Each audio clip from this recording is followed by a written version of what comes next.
Hey guys, James here, and welcome back to my channel. If you're new here, this channel is all about sharing my lifelong love of cars with you guys. Today we are in the 2021 Chevy Camaro LT1. The LT1 is the base level trim of the V8 Camaros. You might be tempted to think that the Camaro LT1 is some kind of poverty spec Camaro that's just, you know, just a bargain bin special.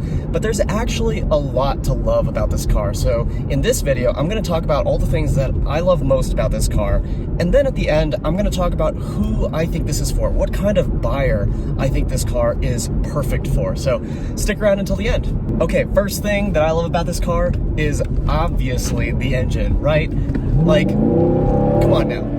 That's why we get a Camaro with the V8, right? The Camaro LT1's V8 is a 6.2 liter aluminum block direct injected engine with cylinder deactivation, which means that under certain circumstances, it becomes a little four-cylinder, a V4 to be exact, to save a little gas. Yeah, right, okay.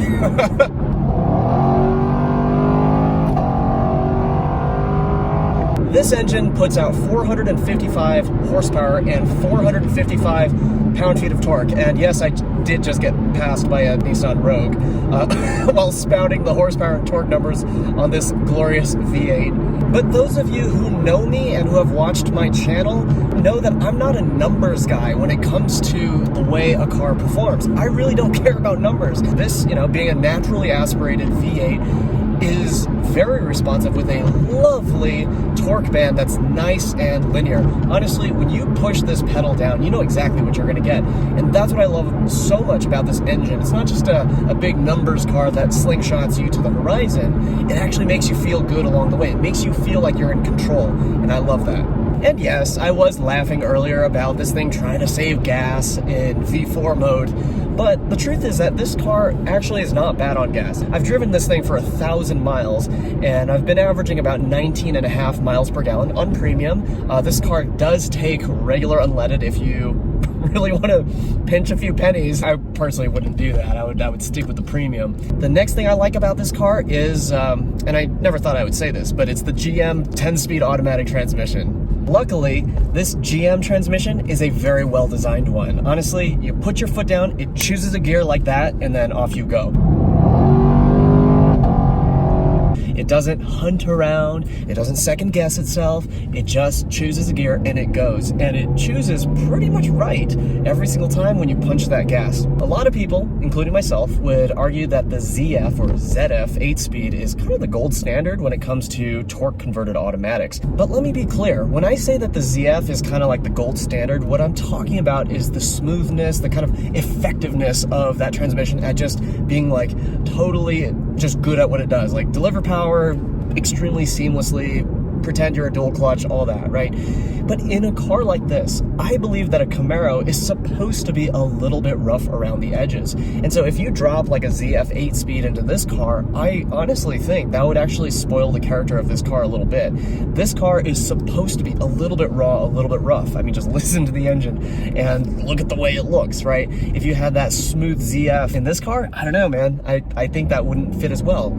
So among automatic transmissions, I actually think this might be kind of like the perfect transmission for this car. In other words, there's just the right amount of drama that comes from the slight imperfections in the way that this transmission operates, and I think it's just perfect. One thing I should mention though is that I've driven this car basically from when it was factory fresh until now, which is about 1,000 miles on the odometer.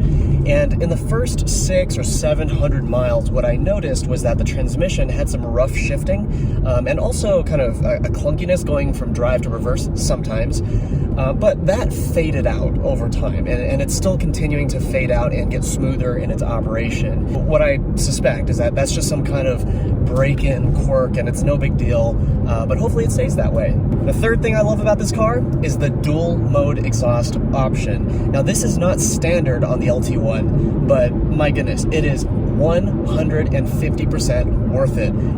You absolutely want this option. I personally don't want to just have like a loud exhaust all the time, but I love having it loud sometimes. And when you're going under like a freeway overpass or in a tunnel, you really want that loud exhaust. And then at other times when you're just cruising on the road, you don't necessarily want it. And the dual mode exhaust allows you to do just that. So we've pulled up to this red structure right here. It's called Crest Library. It's a very tiny little library, and this is the perfect place to talk about the different exhaust modes in this car. Stealth means it's always quiet. It's always in quiet mode.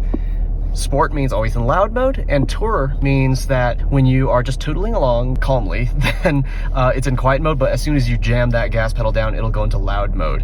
And auto/mode selector means that it'll follow whatever you have on the driving modes.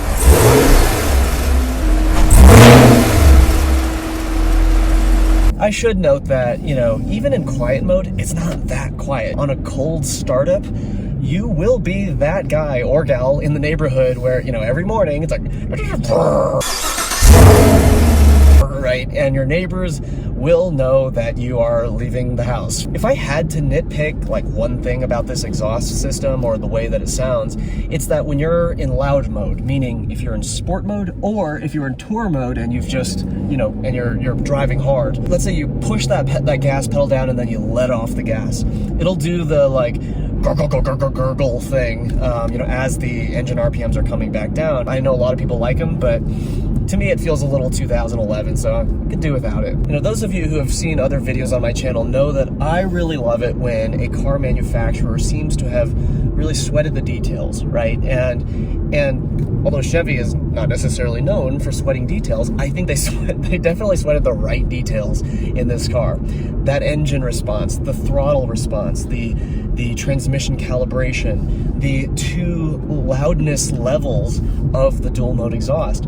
All of that is just so well done, and that cohesiveness is what I really look for in a car, and I think Chevy really nailed it with those like main components relating to the drivetrain. Next thing I love about this car is the fact that despite having 455 horsepower and 455 pound-feet of torque, this car comes with 245 all-season tires.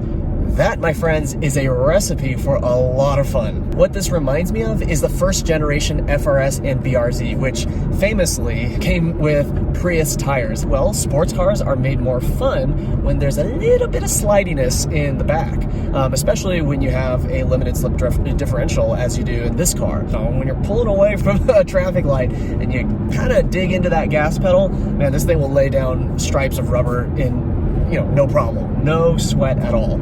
And the last thing that I love about this car is the fact that it is so comfortable. It's so civilized. The LT1 is the most basic of the V8 Camaros, and as such, it doesn't have any fancy like magnetorheological dampers or any kind of electronically controlled suspension. It's just regular old springs and dampers. They started with a really solid platform, right? A really great chassis, and then they put on this nice firm suspension with fairly strong damping. So what happens is that when you go over bumps, you feel that initial, whammo, but there's no secondary motion to the car. It doesn't continue to like vibrate. The car feels like it just absorbs the impact very quickly and then moves on. So I would describe it as kind of like a European style of comfort, meaning that the ride is a little bit firm, but everything's very controlled. The car never feels out of sorts. Let me give you a bonus thing that I love about this car, and that's the price, or really the value that you get with this car. The Camaro LT1 is the cheapest V8 car that you can buy new today in the US.